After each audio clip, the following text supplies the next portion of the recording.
All right, so good evening, everybody. Welcome, welcome, welcome.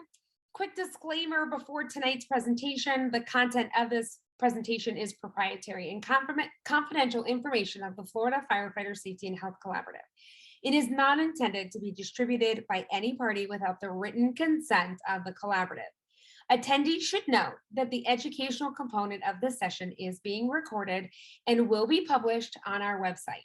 To maintain complete confidentiality, an announcement will be made before the recording begins, and only the presenter will be identified during the recording. Therefore, to ensure privacy, all attendees are asked to mute their microphones until an announcement is made that the recording is complete. Presentations are intended for educational purposes only and do not replace independent professional judgment, even though we have a pretty awesome professional here this evening. The ideas expressed in this presentation are the professional opinion of the presenter and do not necessarily represent those of the Florida Firefighter Safety and Health Collaborative or its constituents. Before acting on any of the information presented, attendees should consider the appropriateness of the information as it pertains to their individual situation and seek independent professional advice should any concerns arise. If you or someone you know are in what is believed or perceived to be a situation that is or may become harmful, please reach out to the National Suicide Prevention Hotline via phone at 1-800-273-8255 or through their website, suicidepreventionhotline.org, or as always, in the event of an emergency, please dial 911. Whew. I am very grateful to have Michael Cox here this evening. Just a really awesome, well-rounded person, so grounded and so honest in conversation.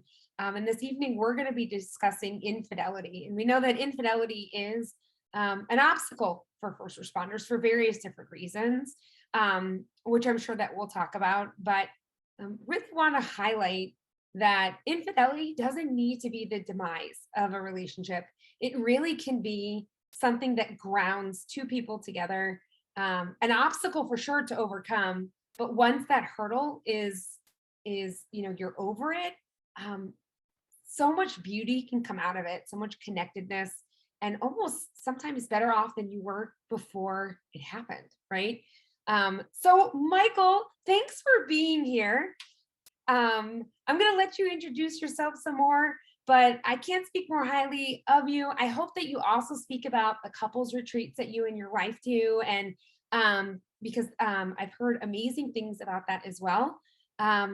And let's really grow together in understanding that infidelity, while not condoned, is something that we can really grow from.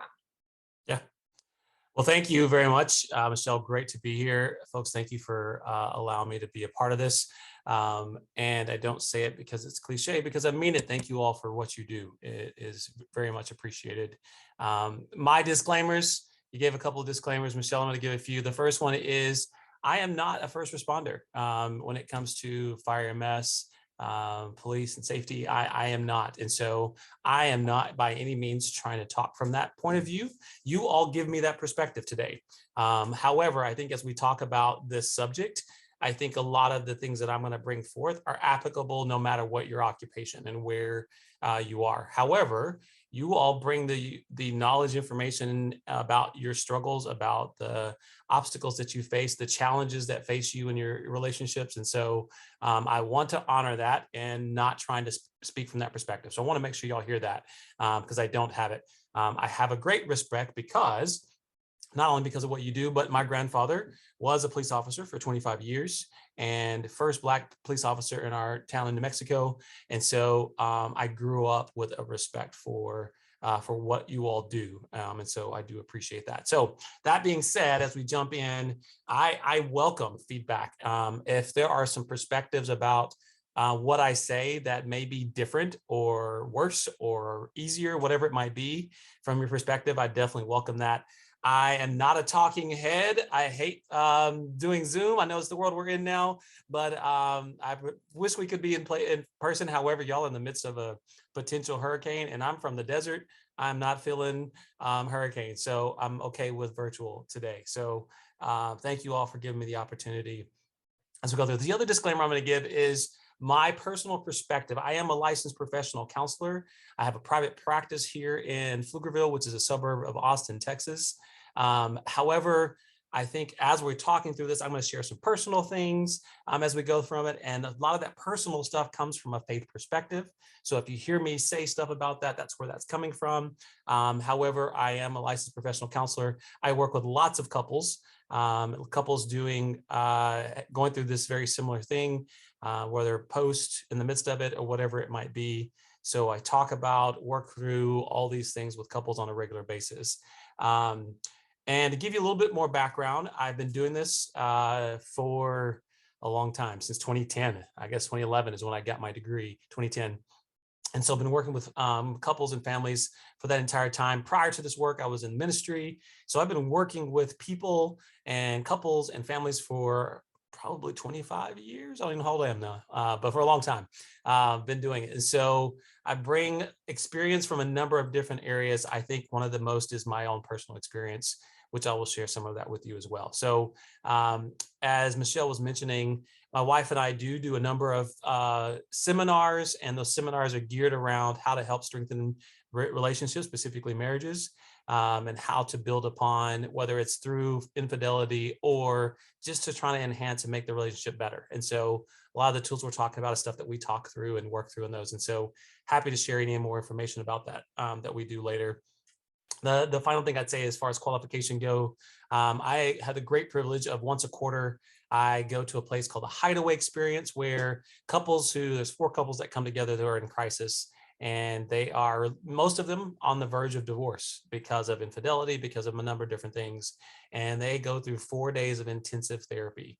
And I get a chance to do that once a quarter. And so we do a lot of work in this area with a lot of different couples and continually grow myself. So I give that out there. That's all the letters and information behind my name that go there. The other thing is, I think it's extremely important. I don't just bring the perspective as a professional, but one who's lived through infidelity, my doing in my own relationship. And so, and one that can testify to this, that I am 100% confident that our marriage is better now because of what we went through in that process. And so I don't just, what was the old commercial? I don't know if all any of you are old, or yeah, probably are old enough, but remember the commercial, the hair commercial? I'm not just a owner, I'm a client, or whatever it was, right? So I have that to bring. I'm not just a therapist, but also a recipient of therapy through my own mistakes. And so a lot of what I'm bringing to you is a mix between therapy and my own practice, and where my wife and I are at this point. So I'm going to just jump in. I'm going to give you some information, and then I would really actually welcome a dialogue. I love questions, love feedback at any point. If you have a question about something I'm saying, please throw it in the chat, unmute and ask me. I'm okay with being interrupted. Any of those things, I welcome the feedback as we go on. But I've got a few points that I want to talk through, and then really would love to hear maybe some of how this might be applicable to your very specific population. And really, you're going to give me that feedback, and I would love to hear that and have a dialogue about it. So the first thing I would like to say, I think it's important, right? When you think about how do you thrive through an affair, right? With infidelity, how do you get through that process? I think one of the first things we have to recognize is there are 3 types of marriages, not only, but pretty easy to pinpoint, 3 types of marriages that oftentimes end up in infidelity. And so identifying what type of marriage you have that has led to that point is extremely important, because once you do that, you have a chance to figure out how do we work differently after this offense has happened. And so the first one is a conflict avoidant marriage. Those marriages where they don't talk about conflict, we just kind of walk around on eggshells, we don't hit the hard subjects, we don't work through things. It's just kind of pushing things underneath the rug and continuing on. And at some point, someone gets tired of that, right? Someone gets tired of that conflict, because that means needs probably aren't being met as far as communication, interaction, all those things. And so you're avoiding conflict and not really working through the difficult things. And so just imagine if you happen to have there's an affair that comes in the mix. It's really easy. And that's where we see multiple affairs happening, is where it's like, oh, okay, there's no consequence. There's no working through it. It's just, was that what's happening, and whatever the excuses might come with it. So that first one is a conflict avoidant marriage. The other one is intimacy avoidant. And so where you have couples where there is not intimacy, and that's including sex. That's not only sex, but it's including sex, right? So intimacy, we know, is much more than sex. It's being able to connect, know your spouse or partner well, and how to continually know them and gain that development within that relationship. And so if you're not intimate, you might be cool roommates, right? And run a household pretty well and maybe even communicate to a certain degree, but there's really not much intimacy between the two of you. Someone's going to seek that out somewhere. We are built to be intimate people. We're built for intimate relationships. And so if you're avoiding that in your relationship, you're going to find it. You're going to look for it somewhere. And then the third one is where there's a sex addiction. And so someone who has an addiction to sex, meaning multiple partners, pornography, all of those things are a part of an addiction for them. I think it's interesting. I remember when I was in grad school having a conversation, big one of first responders, right? If you think about it, it's, I remember talking to a group of young men in a substance use treatment center and talking through the concept of sexual addiction. And I remember them saying, "What? That is ridiculous, sir. Who can be addicted to sex?" And it's like, well, it's kind of like anything else. When it's something that's getting in the way or impeding your production in life, it can become an addiction, right? And so it's being able to help folks see that that need for something, whether it's filling an intimacy need or whatever it might be, someone that has a sex addiction, you will see a repeated pattern of infidelity that happens in a marriage. And so even through working through it, trying to do their best, all those different things, you still see there's a repeat of that because that addiction isn't being addressed. Doesn't mean that they necessarily didn't love their partner or their spouse. That addiction isn't being addressed. And so therefore you see a repetition of sex outside of the relationship. So those are the three. Like I said, the first one's conflict avoidant. The second one is intimacy avoidant. And then the third one is a sex addiction is prevalent. And, we do know that it's usually mostly a male that has a sex addiction, but it is not synonymous to men. And so we do know that that's something that happens. And so not understanding that from the get-go is really, really hard, because then when you try to work through it, if you haven't identified the problem, a colleague of mine says that an affair is usually a symptom of a greater problem, right? So the affair is a symptom. And so if it's a symptom, we've got to understand what is the root problem. And if we're not addressing the root problem, it's going to repeat. You're going to come back and it's going to happen again. And we wonder, why does it keep happening? What keeps going on? And so these three areas give you a chance to begin identifying what type of marriage are we in or relationship are we in, and what are we doing to address that? Once you address that and understand it, oftentimes that needs to happen with professional help. Not everyone has to go to professional help to get that to get through that process, but oftentimes it does. And it could be as couples, it could be individual, it could be all the above, and actually getting that help to work through it. I will say if you're in that category of sex addiction, that needs some professional help, right? Working through the root of that. Because when you have, I talk about this, whether it's sex addiction or any other addiction, it's really difficult to work with couples when there's an addiction present, right? Because there's a constant reoccurrence of an offense in that relationship. And so not to remove that is really, really, really difficult. And so it's hard to tell the partner or spouse to say, hey, yeah, just stick it out. They're not dealing with their addiction, but continue to get hurt, continue to be in pain. And that's just ridiculous. And so we don't do that. And so addressing that addiction is extremely important while trying to work on the relationship. Okay. So got to put that out there and say it's part of the process that has to happen to go on and see you thrive through an affair. The other thing is, so once you've done that, right? Say, for instance, we've identified what has happened. Why did we get here? Or how did we get here? We're working on it. What's the next step? I think there's another 3 more things that you need to do in this process. And all of them are based in choice, right? All of them are based in choice, to choose that if you are in a relationship and both of you desire to be committed to one another in a monogamous relationship, then you choose how to continue to do that. And the first thing you do is choose to commit, right? You're choosing to commit to this individual. Are there opportunities? Are there other people? Are there other chances? Could we? All those things are possible, but you have to make a choice. Are you going to choose to commit to that individual, right? And so following that process, right? There's so much more behind this, but I'm just giving you some overview. Following that process, right? What does that commitment look like, and what are we committing to? When we see relationships go on and thrive, it's being able to recognize I'm committing to one, identifying what happened. How did we get here? If this is a symptom, how did we get to this point? So I'm committed to figure that out. How are we going to now not get back to where we were? And then how are we going to make a commitment to grow? Right? So how are we committing to grow, a choice to commit to grow in our relationship? And so consistently committing and then committing to grow and understanding what does it look like, getting to know the other person really well, investing into that individual, really giving a chance to learn and grow a relationship is extremely important.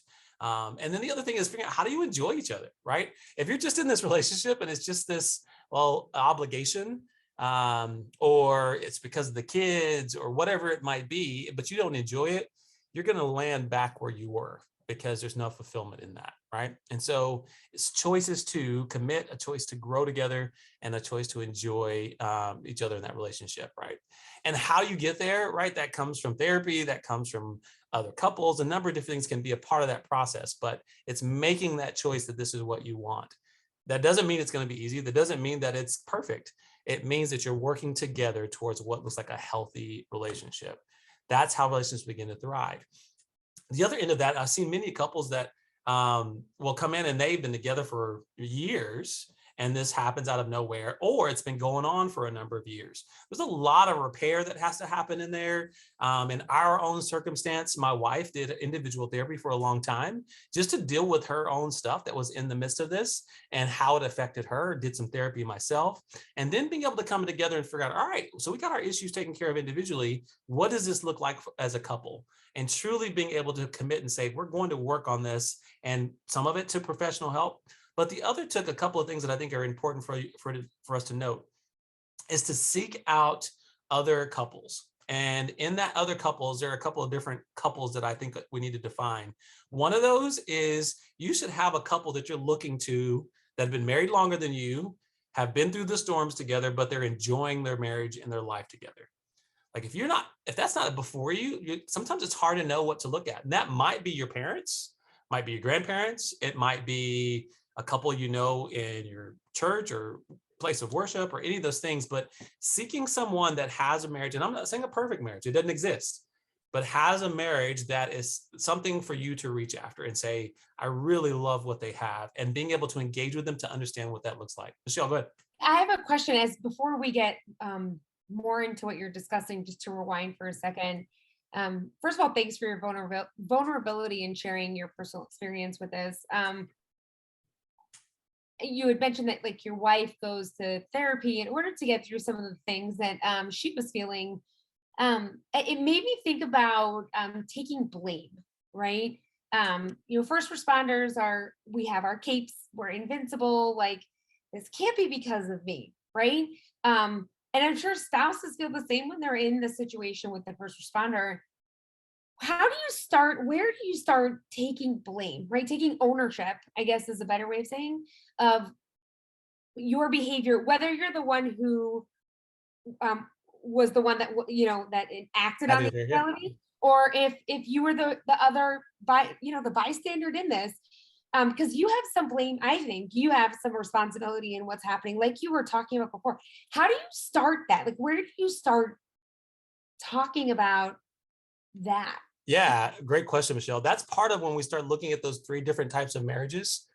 We start exploring like what kind of marriage have you had at this point?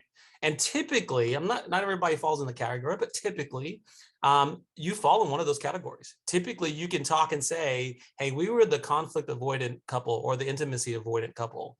And those are both very common. Sex addiction is obviously high up on the list, but they're able to say, hey, we were the conflict avoidant. We never talked through difficult times. We shoved everything under the rug. So when he did this or when she did that, we didn't talk about it. And so that's where that ownership happens is, hey, let's identify what type of couple we are. And let's talk through what weren't we doing that we should have been doing. And let's take individual responsibility. I do oftentimes say for the person that wasn't the offender or that had the affair is there's a couple of things everyone has a choice, right? You have a choice. And I don't know, outside of going and maybe buying someone for someone else or whatever the process, you never, and I say that because I've heard it, right? Is you can't make someone go have an affair, right? And so in that, I never take that ownership because it's your fault. However, what was going on in your relationship that could have been different, that may see that this is a symptom, the affair was a symptom of that deeper deal, right? And so it's in that identifying what type of marriage or relationship did we have, and what do we need to do differently, and both of you have to own responsibility in that. Because if you want to go on and thrive later in your relationship, if you don't take care of that, you're going to return natural human response, right? You're going to return back to what you've always known as a couple and how to deal with things. So if you're not learning new tools on how to engage, how to work through difficulty, how to be intimate, all those things, you're going to go back to what you knew. It's just a regular human response. And I'm gonna follow up that question. It doesn't have to be now, but at some point, um, in learning all of this stuff, right? A lot of it requires a clinician to be there, to be that third party in the room and help you grow in these areas and identify these areas. I'm gonna ask you later, and it doesn't have to be now because I want to hear more of what you're talking about.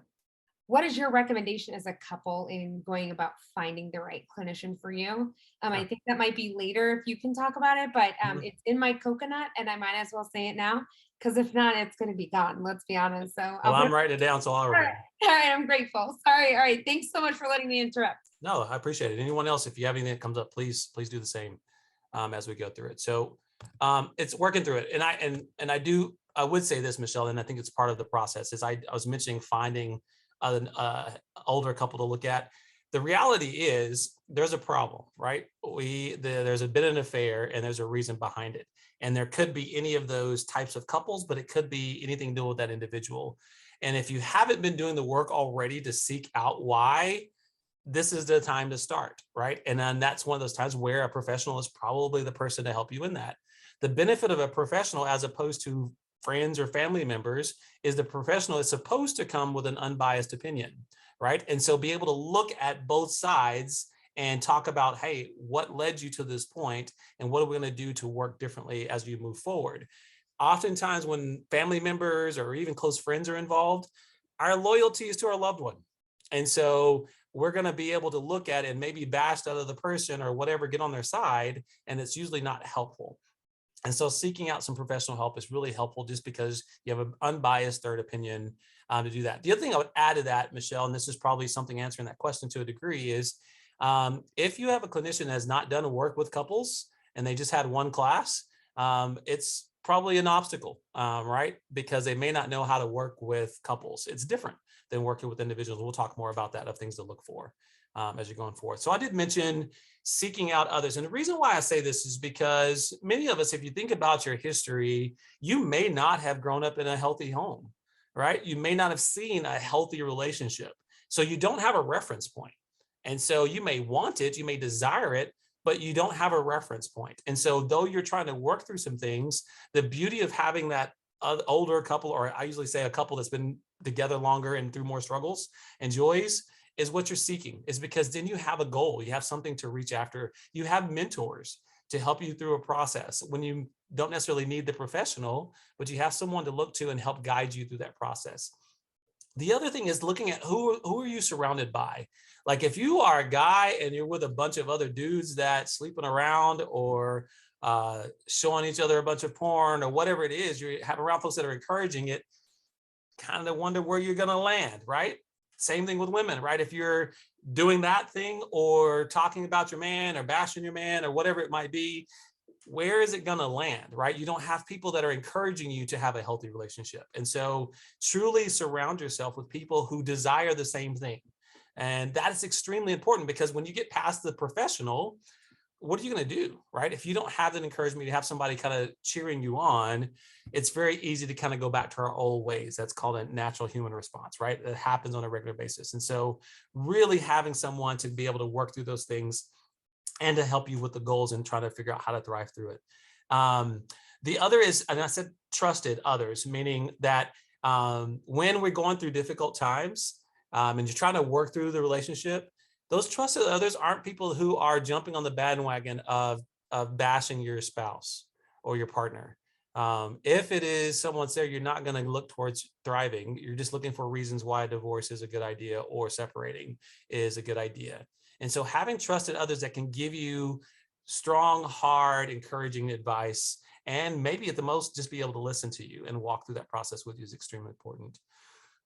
And then finally, as we've said it, but I think it's worth repeating, ultimately trying to find out who is the professional, like being able to seek out professional help to work through this. Because oftentimes, as I see it in my office, there are so many other layers than just the act of an affair.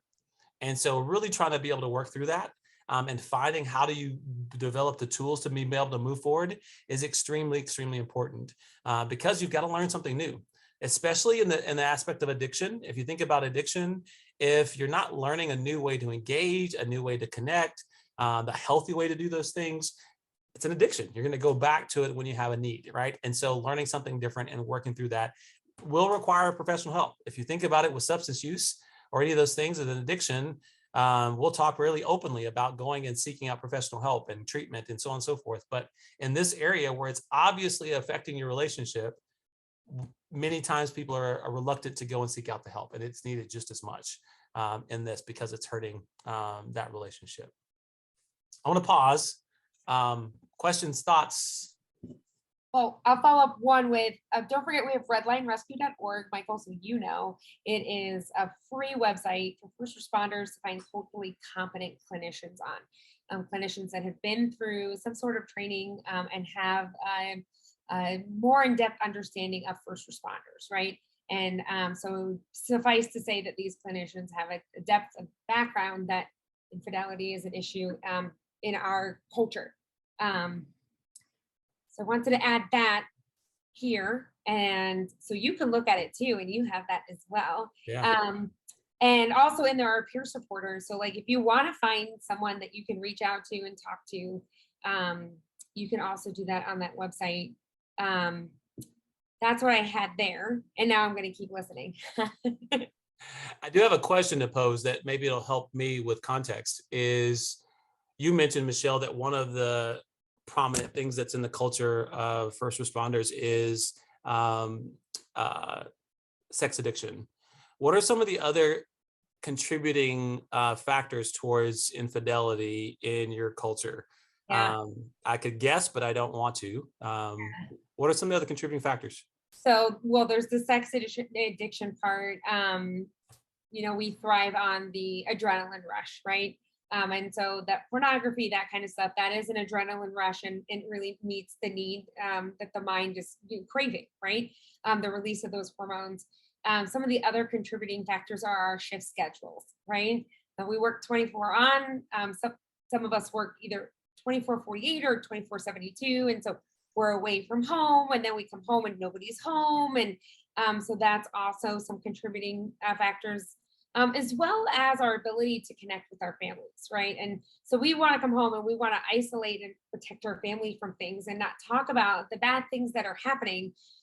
But we need the release somewhere, right? And often we find that in that intimate relationship with somebody else, not just sex, like you were talking about, right? It's that intimate relationship of connecting with somebody else. Oftentimes, another first responder, right? Because they can understand it and they Right. cope with it. And so you develop these relationships that become very emotionally intimate. And that, in itself is an issue. Yeah. So those are just some of it. I'm sure that those well-versed clinicians can add to it, but the rush, the thrill, the all of that really contribute, and our shift schedule. Yeah. And listen, firemen put on a uniform, and like I don't know what it is, but ladies swoon when they walk through a room. And no offense to my better half, because I didn't swoon, but the point is that it's another thing. It's this machismo thing. You know what I mean? Like, look, I can still land it. I might be married, but I'm in this uniform, and look at this girl, and it's a thing, right? Yeah. And nobody else in this room is shaking their head, but it's a thing. And they're all covering their mouth because they don't want to be, called out. But it's definitely a thing. Well, I think the reality is there are folks that look for it, right? And so you being in a relationship really doesn't matter. And so the fact that the uniform or the appeal or whatever it might be, there are folks that are looking for it. I think the other thing is you hit a really good point that I do see, that I don't think is synonymous to your work, but probably is heightened, is this need for meeting needs that you're not getting met at home, right? So, and I'm not, again, I really appreciate you saying this, not always sexual, because oftentimes it is emotional and it oftentimes leads to that if it gets to that point. But it's like the fantasy of someone else. And so my partner doesn't listen to me, or my partner doesn't understand, or whatever it might be, but this person really does.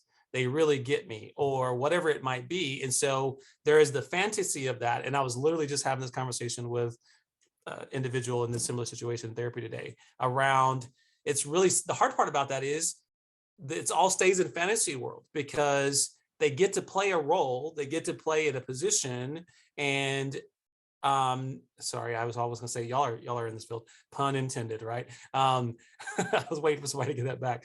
But thinking through how they don't have to take on all of the other roles of your life, right? And so they don't have to be there when the dishes need to be done, when the kids are screaming, when all those things are happening. And so they get to stay in this fantasy world. But yet, unfortunately, because of what's happening in the fantasy world, we think that they really get us, or they really meet this need, or whatever it might be. And it becomes the lie that begins to spin. And the reality is, the relationship that you need and want is here. You're just not doing the work to work through that. So some of that is truly learning how to be open, right? How to be vulnerable, how to know. I think boundaries are obviously important. I can't talk with everything that I go through in my day-to-day work with my wife. I know that y'all can't, right? And be able to walk through the pains, the difficulties, things you see. And so that need for connection is there. So it's learning how do you connect to a degree where you're not breaching confidentiality or HIPAA and that stuff, but you can connect. How do you let yourself be vulnerable with your partner so that you can begin to get those needs met and communicate and engage, build intimacy, deal through difficult things, all of those things. If you're not having it and someone else is fulfilling that, you're never going to know if there's potential within that relationship. I think what happens is, and what I saw for us as you move through this process is, there is this sense of, ours was conflict avoidant. It's kind of where we sat, right? Is I come from a background, I'm like, I'm going to say it as it is, and we're just going to talk through it. My wife was kind of like, I'm afraid of conflict, and realizing that there were places where we weren't working through things together. And so being able to truly be able to open and communicate when I'm feeling some sort of way or something's going on, not to avoid that conversation because I don't want to come across as some bully or whatever it might be. I can lean into that. That took work for me, right? It took work for me to begin to realize what I needed in this relationship, as well as what she needed, and how do we meet each other there. Additionally, to figure out there are certain things that my wife isn't equipped to fulfill and probably shouldn't fulfill. Like, I've got buddies that I go hang out with, and she's not in that position and didn't have to be. And so those are people in my life, when I'm struggling with things, leaning into someone to help us through that process in a healthy and appropriate way. I know the brother and sisterhood that you all share is strong, but it's how are you allowing yourselves to be vulnerable to a degree that it's healthy?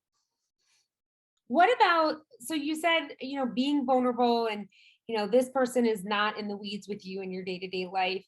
And you started the conversation with different levels of intimacy, right? It's not just the sex that's intimacy. What are some of the other intimacy areas that we can be working on to create the connectedness, especially during the times when the dishes need to be done, when the kid's sick, when, right? When Mhm. someone's throwing up, like, where and how can we take a moment other than sex to form an intimate connection Yeah, during the day? great examples. So, like, I hate laundry. I think it's folding, especially. I'm good with throwing it in the washing machine or the dryer and maybe even taking it out. But folding it, that is just the most tedious, unnecessary thing in my entire That's life. why you're my brother from another mother, because you understand that the struggle is real. I hate it. When I was single, I hung everything but my underwear and socks, right?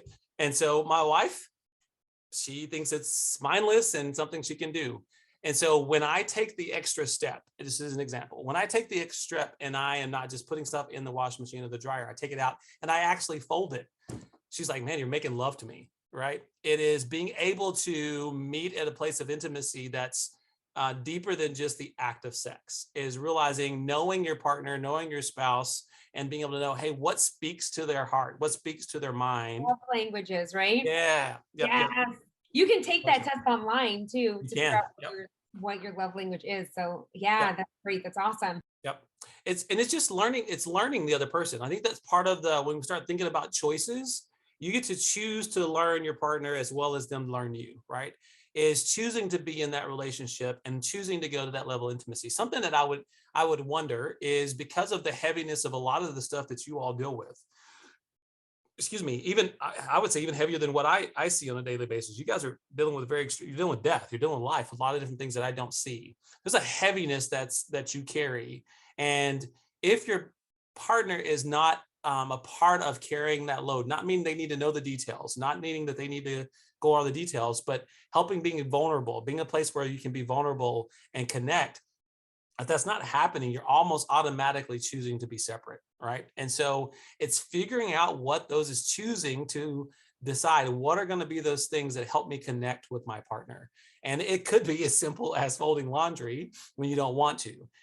It could be notes. It could be a number of different things, but it's trying to figure out, how do you connect, as well as being open. And the vulnerable part comes is, what are your needs, right? Are they aware of what your needs are and how to connect? And part of that's the exploration. It's part of the being open about that, and being able to walk through the difficult times as well as the good times, figuring out what that looks like. That's part of thriving through the divorces, because it opens up a door, especially with the conflict avoidant couples. It opens up the door to have a conversation about what your needs are, what the relationship needs to be, what we weren't doing before. How do we do it now? How do we invest in each other and begin to build a relationship that's healthy and effective? That's part of how you can get through this process and literally go on to have a better marriage, or relationship, partnership than you even started out with. We were 15 years into our relationship when this came out, or this happened, and are on the 7 years past it, right? And it is completely different than it was before. And a lot of that was individual work too. As I said before, it's learning how was I not showing up in the relationship? How was I not trusting my spouse with certain things in my life? All of those are things I had to work through. And in her own individual therapy, she had to own that, as you were saying, Michelle, earlier, you called it blame. But how do we own our own responsibility to this relationship not being the best it could be, right? The other thing I think that comes to mind, as I say that, is sometimes, right, you have couples where someone says, I was all that. I was communicating. I was trying to be intimate. We had sex every day. We had all these different things. And then he or she decided they still wanted to go out and do so on and so forth. That happens, right? It's very likely. Unfortunately, when we're in that place, it sounds like that individual may be losing themselves and really trying to only meet the other person's need, called a codependent. And so there's unhealthiness to that. You were doing everything for that person, but where were you? And so therefore there was a dynamic that wasn't healthy in that relationship. So it's, again, not necessarily blaming them because the person did it, but saying, hey, how do you own maybe what you contributed to that relationship not being the healthiest it could be? There's a great TED talk on it, by Esther Pearl. And so for those of people that are like watching this right now, you can Google TED Talk, Rethinking Infidelity. And I dropped in the chat for anyone here that would want to watch it. It's like, it's everything that you're saying in this, much shortened 20-minute thing, but like, this is identifying key areas of weakness. And you need to talk about them, because you can come out much stronger. Like you're saying, like, we're almost better on the other side of this. Not that I wanted it to happen, but boy, did we get to an amazing place after it. And that TED Talk, it's phenomenal, just so you know. Well, if you think about avoidance, though, like, how do you avoid an affair, right? Is that right? That you are doing these things prior to. How are you being vulnerable? Are you communicating? Do you have the addictions under control, right? That's part of the avoidance, that you don't get there. But unfortunately, we don't always have the lens to see that. Yeah, well, because it feels good, right? It's that release. And when I engage in this, whatever the addiction is, whatever it is, you feel good, Yeah. right? And you get that release. When a couple's going to a clinician, Roger unmuted. I don't know if you wanted something. oh, Roger, go for it, Roger, go. So I want to interject, and I don't know that I'm correct on this, but is another facet within the first responder world the fact that those intimacies that are naturally built up with your shift mates because of the challenges that are faced, whether it be a pediatric code or pulling somebody out of a fire, and that comfortableness that you start to feel with your shift mates, whether they be male or female. And I'm not talking about intimacy in a physical manner, but all of those other contacts. How would a spouse react to that if they can't understand and identify it? Now, a lot of first responders are married to first responders, so that may not be as big a point. But I mean, I know there are a few people on my shift that I'm comfortable talking about anything with, and when we get through something traumatic, you hang out afterwards. Mhm. Maybe it's drinking after shift instead of sex after shift, but it is definitely, I think those intimacies of a relationship are built that you don't necessarily have outside of the first responder world. That's my That was your 2 cents. yeah, that's my 2 cents, and I wonder whether it's true or not. I deal with a lot of people in a peer-to-peer contact because of the role I play. So I can't speak firsthand about a marriage because I haven't been there. So, but I have certainly watched a lot of acts of infidelity in the station, both career and volunteer. Mhm. And I think that it may lead because of people just naturally feeling so comfortable with each other from the other points. Roger, I think that completely makes sense, right? It's you are sharing very intimate parts of life, and when you're trying to process through a really difficult call or any of those things, I mean, you're vulnerable, right? There's a place in that that maybe you can't have that with your spouse or partner because of whether it's they can't handle it, they're not there, whatever it might be. So I think I think you're right that is definitely one of the potential areas. I think it's also why it's important though to think about what are healthy relationships, what are healthy boundaries, because I think I have a buddy that I meet with who is another therapist. We talk therapy together. We're not obviously partners of anything beyond that, but we have a connection that my wife and I don't, because he gets it. Like, he knows what the struggle is like when it comes to working with others in these areas. And so, but that's a healthy relationship, right, to have with him and have that place. I think what's hard is we don't always set healthy boundaries and saying, all right, hey, yeah, we're going to do this, but maybe intimate talking about what's going on isn't sitting on the bed in the bunk and really getting our emotions and everything going, and suddenly we're getting a hug, and a hug leads to, right, it's allowing yourself to set really healthy boundaries and knowing that there are needs that you have, and being able to process through a difficult time. The best place to do that might be with a colleague, but do you set healthy boundaries and do that in a safe place? And so when I was talking about seeking out trusted others, I think that that's one place where it would be very helpful, is who are those trusted individuals that aren't the potential for something beyond what it should be, and being able to process things, because you're not going to always be able to go and process things with your partner if they're not in the same field. And so yeah, I appreciate you saying that. I don't obviously have any answers for it necessarily, but I appreciate you sharing it. I think it seems obvious that that would be a hotbed for that to happen. I have a follow-up question to that. All right. I'm never at a loss for questions. In in speaking, right? That's like a peer thing, right? Being able to speak to someone and to feel heard, and and we focus on that in the collaborative, right? Peer support is one of our major pillars Mhm. in our collaborative. How would you recommend a peer supporter, or someone close that you're confiding in, um, approach the conversation? Is it just a conversation that you're listening to, or you think a peer supporter should be saying, hey, this is a much deeper issue, what you're doing right now? Because we've come to accept it so much in the first responder field. I can tell you, Michael, that I did fire explorers, right? So I did a branch of the Boy Scouts with my department. And one of the first times I went out to the station to do a ride along, I'm going to use foul language because it was the language that was used. One of the firefighters' girlfriends was coming by to visit. I was 14. And I said, girlfriend, I said, aren't you married? And he said, sit down, let me explain something to you. I said, okay. He said, my girlfriend's coming. He said, because I make love to my wife, but I can fuck my girlfriend. And I was like, whoa, there's that, right?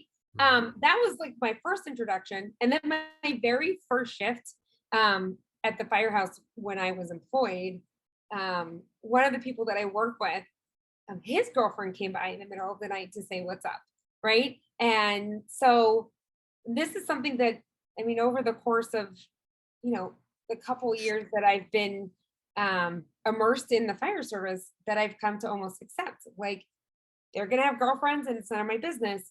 But when someone does come to me, I guess to make this circle full, as a peer, as a confidant, and says, I'm doing whatever with this girl, like, how should that interaction go? Should you be drawing attention that this is a much deeper issue, or are you just kind of there to listen?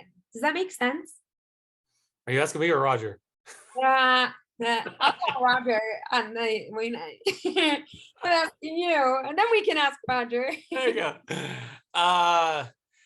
So I think this is what's difficult, right? Is you have to know and own your own boundaries, but also values and principles, right? And so, it's a way that I want to live and have a healthy relationship and marriage and all those different things may not be the goal of that couple or that individual.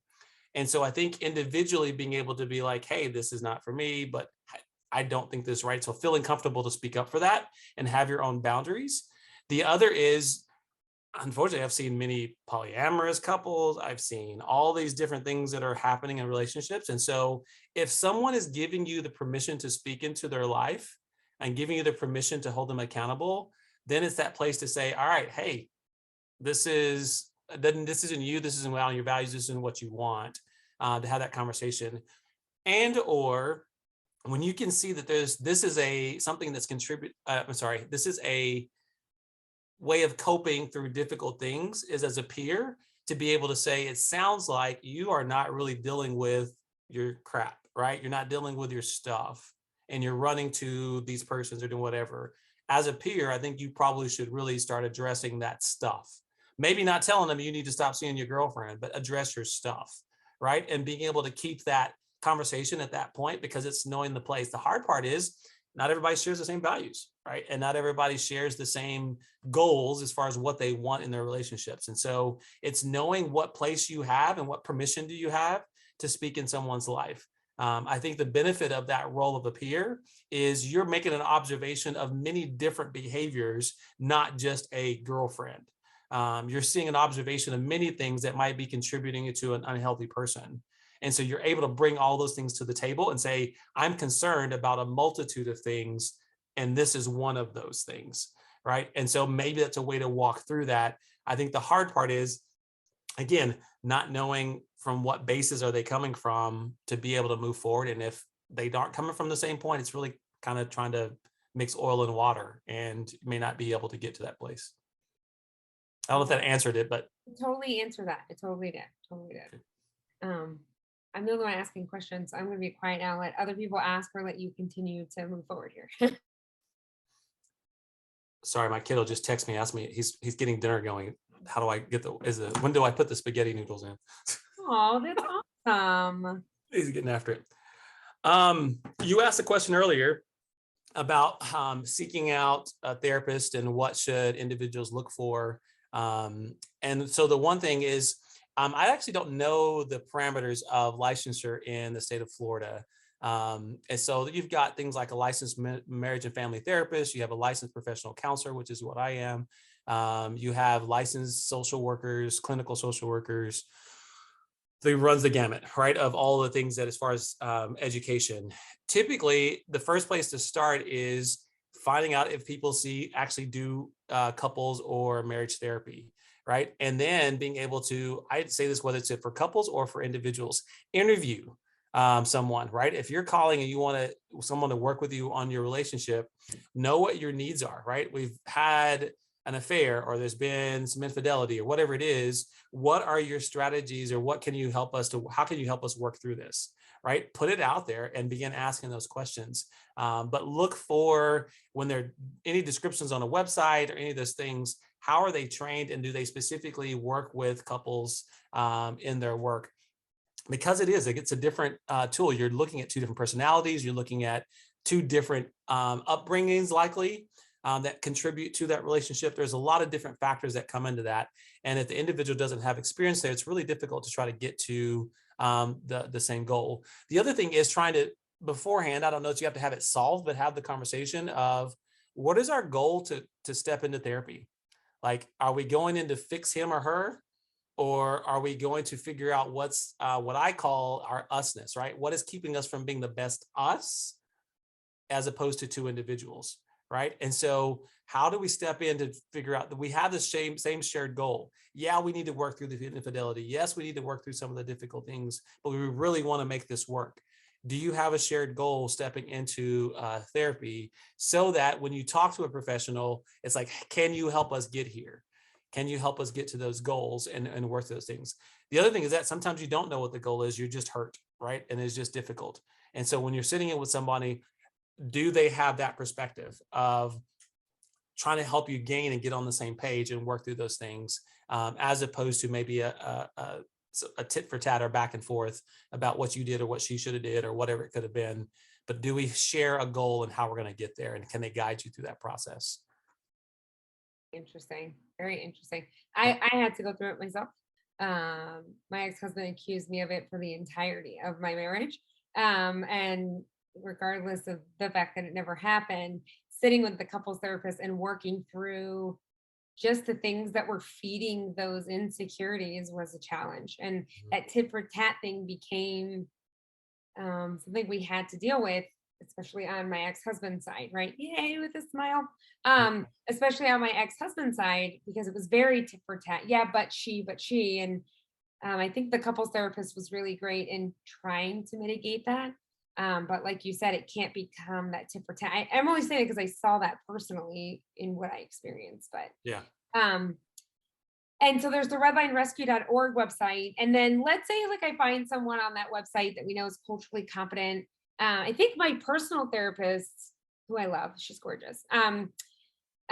She told me about, is it Psychology Today, Psychology something, where you can research some of the names and see the information that they're publishing to kind of see what their wheelhouses are. Do you recommend that as well?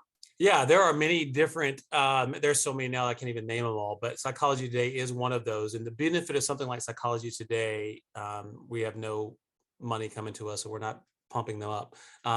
But it actually gives you, they require the therapist to go more into detail about their therapeutic approach, their experience, who they see, what type of treatments they provide.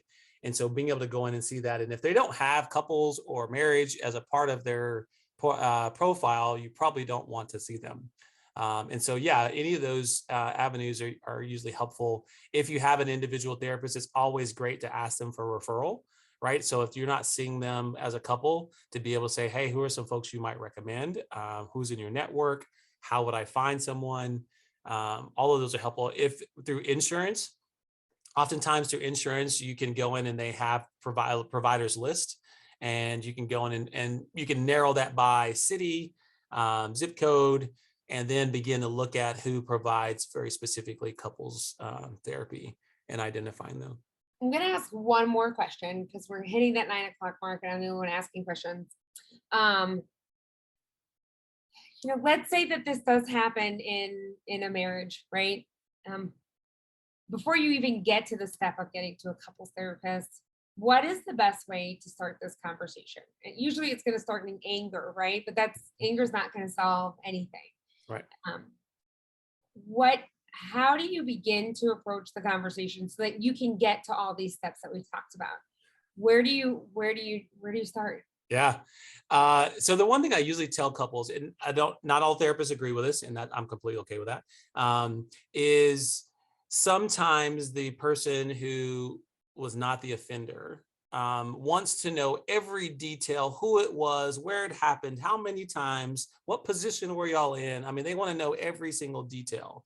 And I don't think that that's the best conversation to start having prior to seeing someone. It's because one, what typically is happening is that individual is trying to figure out what did I do wrong or why wasn't I enough, because I want to know those details and I want to change those things. And that becomes a very scary road to go down, because now you're taking the blame for a choice that your partner made, right? And so asking for every detail and trying to control all of their devices and where they are and tracking them, I'd say don't start there, right? And even I don't say even do it at all, but that's a different conversation. The other is talking, what do we want to do, right? Do we want to have help with this? And get on the same page about, yes, we want to have someone else, a third party, helping us through this process. Who's gonna find them? Let's work together. Do we go through insurance? And have someone and make that decision together to go seek out help. Then let the professional help you through that process. Because I think when we start making decisions about moving out or what are we going to put protection on your phone or whatever it might be, you start building a whole new dynamic in the relationship that may not be healthy. And so, hey, if we want to work on this, we want to work through this. Okay, we're on the same page with that. Now let's get someone else to help us walk through that process and begin those other steps. I really appreciate that. Anger is not the right, I mean, it's the natural response, but at some point, like, it's really not going to be helpful in this situation. So cooler heads need to prevail so that you can have that conversation. So yeah, because it also does is that third party, anyone worth their salt in what they're doing, helps bring perspective to what's gone on, right, and where you are. Oftentimes someone's either seeking retribution or guilt is taking over, and neither one of you are in a good, healthy emotional place to make too many decisions. And so someone's coming in to help regulate that. I have another question, and then I promise you it's my last one, I promise. And then we'll have you back. Okay. Let's say that it's not a clinician that I want to go to, right? Let's say that I'm very rooted in faith. What are your thoughts, guidelines, just a quick, overview of seeking out counseling through faith leaders as opposed to clinicians? Yeah. What does that look like? I think it's great. Oftentimes it's where people start, right? If they have a faith practice, oftentimes they do go to their leadership, their oversight in their community. And I think it's a great place to start and to go. I think equally, if that faith leader is not equipped to walk you through that process, you can know by them saying that, right? Hey, I can support you this way, but this may be something beyond what I'm able to help you through, right? And so the reality is not all faith leaders are trained therapists. And so sometimes they take on that role, and sometimes that can be really difficult. But seeking that out for support, someone to be your cheerleader, to support you, pray for you, whatever in that process, it's definitely going there. But it's the hard part that happens sometimes, I think, that faith leaders the trap they get themselves into sometimes is it's really hard to sit in a room sometimes and hear all the details of what has happened in an affair, and then show up Sunday morning, Saturday, whenever your services might be, and then try to talk about the day-to-day life, right? It's done, it happens, and it's been done effectively. So I'm not saying it's impossible, but sometimes taking on a role in addition to the other leadership role that you have for someone can be really difficult. And so I think when you're looking to a faith leader, and again, I'm a former pastor, so that's why I'm saying that, is looking to someone that knows the limitations of what they can offer and what they cannot.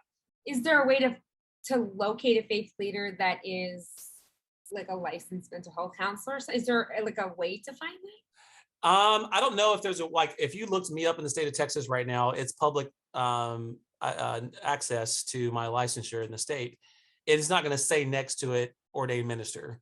And so it's usually going to come from you knowing them individually and knowing what their training is. But I don't think there's anywhere, at least in the state of Texas, there's nowhere listed that those two exist. Yeah. Oftentimes, by knowing the leader. Yeah. Or you can always ask your faith leader for a recommendation for someone. That was the next thing I was going to say is oftentimes pastors, faith leaders have relationships with therapists, people that they trust that also share their similar faith practice. And so if that's what you're looking for, there are folks who identify in those faith communities for practicing that faith as well as a licensed clinician. And oftentimes they have relationships between the church leader or the faith leadership and the clinician. Yeah, that's awesome. I really appreciate that. I will stop monopolizing your time. Roger, I see you off mute before. What's going on?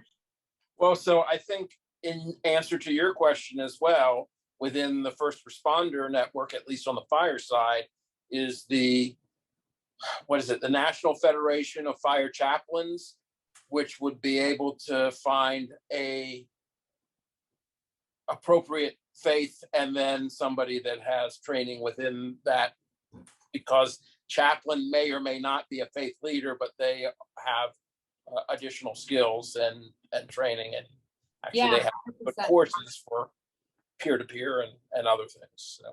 Totally. Yeah, that's another avenue. I think that's a great resource as well. And for those people that don't want to contact people within the service, then you can go to your individual faith leader also. And just really use any avenue that you have to seek out the person who best fits the growth opportunity for you in that, in that us, like you said, Michael, that us formation. So the Federation of Chaplaincy and whatever, redlinerescue.org. And Michael, do you want to quickly talk about it's 9:00 and I've been Zooming like all day. Do you want to talk about the couples retreat that you host and how people may be able to reach you to discuss that before we end the evening? And Roger, thank you for that. You're amazing. Thank you for bringing up that resource. Yeah, probably the best thing for folks to do is to go to our website. So it's Whole Life, WHOLE Life Priorities.com. We actually are on hold till the fall when it comes to more the marriage retreats or conferences that we're going to do. They're on hold till the fall, but they are either one-day seminars that are 3 to 4 hours long, or there are marriage groups where we offer a 9-week group process for couples to be able to work through and build tools. And that's whether it's infidelity or just trying to strengthen their marriage or work through any other problems, right? So it's building tools to enhance and set a foundation for their marriage. And so all of that is listed or will be listed. It's not actually on there right now because we're not offering it in the fall for couples to be able to access. Obviously, if it's something that's therapeutic, I can't offer it to folks in Florida because I'm not licensed in the state of Florida. But something like a seminar or something like that, and when it's accessible virtually, anyone is welcome to access those things. Amazing. That doesn't mean though that we can't have you come in as a speaker in the future. Yeah, exactly. Right? Because you can certainly attest to it, even though you might not be licensed. Moreover, your willingness to be vulnerable, and I know to just be a good listener, far surpasses sometimes the licensures that you hold. You are an amazing friend and just a good heart. So thank you. Well, the joys of the seminars is that you get both perspectives. So oftentimes I'm the voice for myself, my wife and I, but when we do the seminars, you hear her perspective, you hear how she's been through things, how we work through things. And so it's really nice because it's not just a one-sided thing. The audience is really getting to engage in our relationship, how we have worked through things. So it's really a very unique opportunity for us to share that and help couples walk through some of those difficult times. It's the difficult times that we walk through that we pay forward to other people. That is some of the greatest gifts that we can give and leave behind. So thank you for your willingness to do that and what you do for couples all over, not just in Texas, but now starting to talk about it in Florida, because you don't have to be licensed to talk about it. Yep. And so I'm so grateful for that. With that, if there's no other questions, and I'll pause for that, are there other questions? Nope. All right. So with that, I'm going to stop the recording, but first say thank you so much for your time and attention this evening. You're just amazing. Thank you. And we hope to have you back on in the future to discuss out more things that we should be discussing in couples, because that's the primary goal of these meetings. So for everybody else, I'm going to stop the recording. We'll see you next month, the first Thursday of the month. And don't forget, the second Thursday of the month, we do host our peer support groups for first responder families that are living with or have lived through the physical diagnoses that come along with our career fields. Thank you, everybody. We'll see you soon.